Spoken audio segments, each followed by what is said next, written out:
Guillaume de Prémard, bonjour. Bonjour Macha. Aujourd'hui, nous allons parler du vote en conscience. Mais qu'est-ce que voter en conscience? Alors d'abord, on va peut-être dire quelques mots sur ce qu'est la conscience rapidement. La conscience, c'est ce lieu de délibération intime où l'on met en balance un certain nombre d'éléments pour exercer un choix, le choix qui nous semble concourir à un bien. Alors le vote en conscience fait appel à notre conscience politique, c'est-à-dire la vive conscience précisément que nous pouvons avoir de notre responsabilité civique. Donc le vote, c'est un acte personnel, mais c'est un acte personnel qui engage les autres, il engage la collectivité, il engage l'avenir d'une communauté, d'un pays, d'une nation, et en ce sens, il a une certaine dimension morale. Mais alors, quels sont les critères que nous pouvons mettre dans la balance? Alors dans la balance, on va mettre des critères objectifs et des critères subjectifs. Parmi les critères objectifs, il y a le programme des candidats, bien évidemment. Il y a aussi un certain nombre de principes universels qui sont reliés à la dignité de la personne humaine. Et il y a aussi, comme catholique, ce qu'enseigne l'Église en matière sociale. Ça, ce sont des critères objectifs. Et après, il y a tous les critères subjectifs. Et parmi eux, les premiers d'entre eux, ce sont nos opinions et nos préférences. Nous avons des opinions et des préférences politiques, ce sont des critères subjectifs qui sont importants. Il y en a d'autres. Il peut y avoir l'impression que nous donne un candidat, par exemple le niveau de confiance qui nous inspire ou non. Il peut y avoir une certaine évaluation de la situation politique, donc des notions d'utilité, des notions d'opportunité. On voit qu'il peut y avoir beaucoup d'éléments qui rentrent en ligne de compte. Je crois que les éléments objectifs et les éléments subjectifs sont à mettre dans la balance et il ne faut pas renier les éléments subjectifs en pensant que c'est du relativisme. Il y a des choses qui sont relatives en matière politique, tout n'est pas absolu.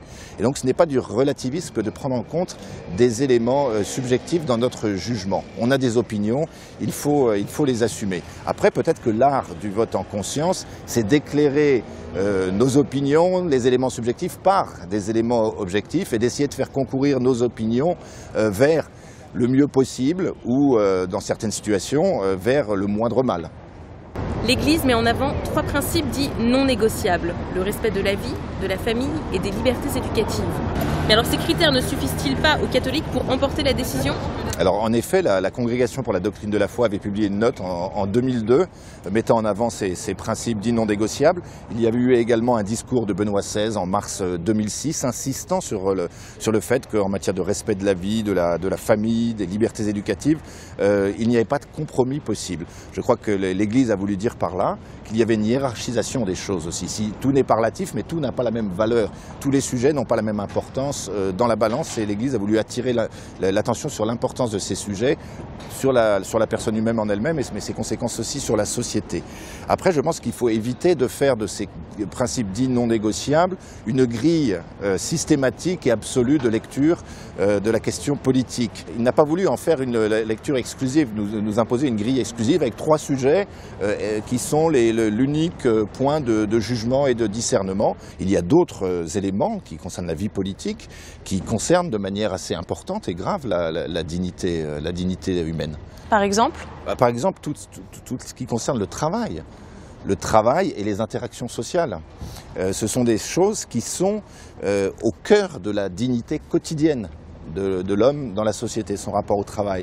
Donc la question sociale est une question très importante. Et je rappelle qu'elle est quand même au cœur de la doctrine sociale de l'Église. Donc voilà un exemple qui me semble très important.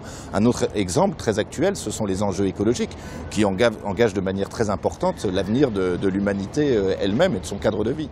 Aujourd'hui, il semble donc difficile de déterminer ce qu'on pourrait appeler un vote catholiquement correct. Ah oui, un vote catholiquement correct, c'est impossible et ça n'est même pas souhaitable d'ailleurs, puisque penser que le vote puisse être le fruit quasi mathématique d'une grille de lecture univoque, ce serait nier d'autre part la pluralité des possibilités politiques. C'est-à-dire qu'en matière politique, les réponses que l'on peut apporter à une question, surtout quand elle est lourde, est nécessairement incertaine, voire imparfaite. Donc ce sont des choses dont il faut tenir compte, bien évidemment. Pouvez-vous nous donner des exemples de sujets complexes à forte dimension politique et à forte dimension morale? Je crois qu'actuellement, typiquement, il y a l'immigration, la question de l'immigration de masse.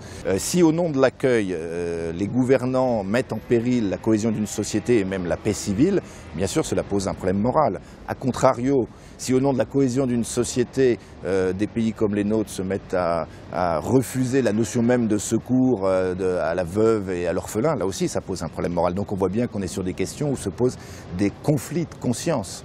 Et ces conflits de conscience, nous sommes appelés à les arbitrer. Et les arbitrer déjà personnellement. Et je crois que ça appelle un examen de conscience. Il est toujours préférable de faire son propre examen de conscience que l'examen de conscience de son voisin. Que nul ne prétende avoir la bonne opinion du bon chrétien, en quelque sorte. Et puis il y a un autre exemple qu'on peut citer, c'est celui du système économique. Que remet beaucoup en cause le pape François. Si au nom de la prospérité du pays, j'accepte des injustices sociales structurelles graves, cela pose un problème. A contrario, si au nom de la justice sociale, je voudrais en quelque sorte raser gratis, c'est-à-dire ne pas tenir compte des impératifs de prospérité, là aussi ça pose un problème moral, bien évidemment. La question de la dette, par exemple. Est-ce juste de laisser à la génération suivante un tel niveau de surendettement? Voilà une question cruciale encore. Mais l'Église ne peut-elle pas faire elle-même ses propres arbitrages et donner des consignes plus claires? Il ne peut y avoir d'impératif catégorique de la hiérarchie ecclésiastique. D'une part parce que, comme le dit le Concile Vatican II, il appartient aux laïcs d'éclairer les questions temporelles. D'autre part, parce qu'il faut respecter la liberté personnelle et la responsabilité personnelle. Donc pas d'impératif catégorique, ça me semble certain. La hiérarchie ecclésiastique, elle est là pour éclairer la conscience. Elle éclaire la conscience parce qu'elle prend soin des âmes, mais elle n'est pas là pour diriger la conscience, bien évidemment. D'autre part, je crois que les laïcs ont également leur propre éclairage à apporter à la hiérarchie ecclésiastique sur les questions politiques et sociales, puisque ça leur correspond à leur domaine de responsabilité. Je pense qu'en matière d'opinion et d'engagement, les laïcs gagnent à assumer vraiment concrètement leurs engagements et leurs opinions sans vouloir abuser de l'argument d'autorité ou instrumentaliser l'Évangile comme moyen de légitimation de ses propres opinions politiques. La Conférence des évêques de France appelle à retrouver le sens du politique. Alors pourquoi a-t-elle parlé si clairement? C'est un document important qui a été publié par la Conférence des évêques de France, retrouver le sens du politique. Je crois qu'elle nous indique la gravité de la situation. Le constat est grave. Constat de la faillite de la chose publique et de la perte du sens commun, de la perte du collectif, du commun. Il n'y a plus de nous, mais une addition de jeu dans la société, processus d'hyper-individualisation. Donc il y a un constat assez sévère des évêques, c'est une sonnette d'alarme qui est tirée. Et je pense que quand la situation est grave, l'Église joue un rôle très important à appeler à prendre en compte, prendre ses responsabilités dans la cité pour résoudre des problèmes importants qui se posent à nous aujourd'hui. Donc ce constat est très important, je pense que c'est un tournant majeur dans la parole de l'Église en France. Il y a ce constat, et après il y a la question des solutions sur lesquelles il y a besoin probablement d'un travail collectif très important, notamment sur la question de la cohésion de la société, la question culturelle, la question de la cohésion culturelle, parce qu'on sent bien que le contrat social seul ne suffira pas à refaire cette cohésion.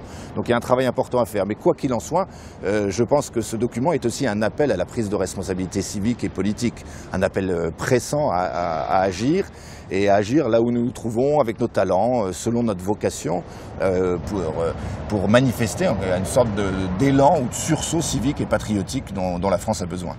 Merci Guillaume de Prémard. Merci ma chère.